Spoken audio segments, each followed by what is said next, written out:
What's up, guys? James Carter TV, continuing my James Carter TV marathon, if you want to call it. A lot of videos I'm making today. I want to reward you guys because I didn't make many videos last week. So let's keep it going. If you didn't see my recap of the Lions Steelers game, make sure to click right up there to watch that game recap. And if you're new to my channel, you haven't subscribed yet, make sure to click right there to subscribe. For all my videos, every time I make a video, you'll be notified. You'll be aware of when I'm back. So anyway, so what about this game? Okay.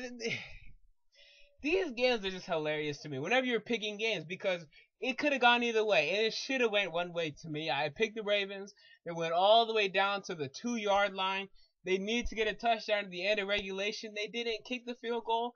Went back on offense, couldn't convert, and I mean the Bears got a field goal and that's it. And it's so infuriating that you're so close to getting a pick right, a pick that not a lot of people picked, a very big upset pick. You're so close to getting right, you get it wrong because this just that's the way the ball bounces. That's the NFL. That's how unpredictable it is. That's how crazy it is, and that's why we love it. So anyway, guys, James Carter TV. Let's get into the game now. This game was delayed. I'm sure you know this. The game was delayed because of a tornado warning. And the Ravens were up 10-0, and it's really deja vu like for the Baltimore Ravens because we all remember the Super Bowl 48 or whatever the Super Bowl was, 47, whatever it is. Okay, point is, point is, the Ravens have the ball. Ravens are up. They're what were they up like 28-6? Lights go out. They lose the lead. They hold on to win the game. Thankfully and luckily. This time they're up 10-0. It's too early. Bears come back. Ravens keep the lead for a little bit. Let the lead go in the fourth quarter, tie it, and then they can't win the game at the end of the game. Very unfortunate, but at least the Ravens can say this. They may end up with about a 7-9 record, not very good, but they've been in every single game this season. Every single game, every single one of them, they've lost by 7 points or less, except for week one. Week one is the only exception. This is another overtime loss for them. Other games, they lost by 6 to the Browns. They lost by 2 to the Packers, 3 to the Steelers. So they're still close. They're still that very good defensive team. They just need to get back to scoring more on offense and putting these games away. That way it doesn't have to be close. That way they blow out teams because they haven't blown out a team this season. Well, historically they haven't been a team to blow people out, but they need to go back to dominating for the most part, dominating throughout the game. They haven't been doing that.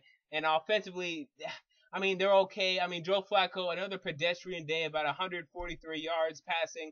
That's not going to get the job done. And Ray Rice actually ran the ball very well today. A resurgence from Ray Rice. I mean, this is the first time we've seen Ray Rice in God knows how long. So, I mean, it was nice to see that, but unsuccessful. Came up unsuccessful.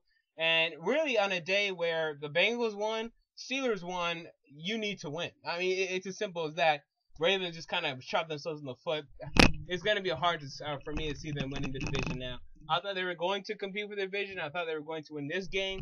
They didn't, and it's as simple as that. But on to the Bears. I mean, wow. I mean, Jay Cutler, you're not letting that injury get you down. And here comes the Josh McCown lovers, okay? A lot of people are going to have a very compelling case. I mean, this is a very compelling case that Josh McCown should start for the rest of the season. Very compelling case because Josh McCown, he's been winning these games. He's been winning these games. It's as simple as that. With him, you guys look a lot better than you do without him. I mean, Jay Cutler for the first 2 weeks of the season, wow, he was looking great. The Bears were looking great. Got injured against the Redskins. In that game, you guys weren't playing very well at all. You came back against the Lions. You guys lost that one pretty much because of him and his inefficiency. I mean, Josh McCown lovers, you're gonna hear him for the next week. If Jay Cutler can play, and who do they face next week? They face St. Louis. In St. Louis, I mean that's not an easy game. That's not an easy game. And if Jay Cutler's in there and he's holding his man region because he can't do anything, then what makes you so convinced that they're gonna win that one? I'm not convinced. So I mean, we have to see where the Bears go from here. Now tied with the Detroit Lions for the division, but the big thing is this. If the Bears and Lions tie for the division at the end of the day, the Lions will win the division because they swept the Chicago Bears. So the Bears have to finish with a better record than the Detroit Lions, and that's not going to be an easy task. So anyway, guys, James Carter TV. I'll be back to recap the 49ers and Saints. Until then, I'll see y'all later. Peace.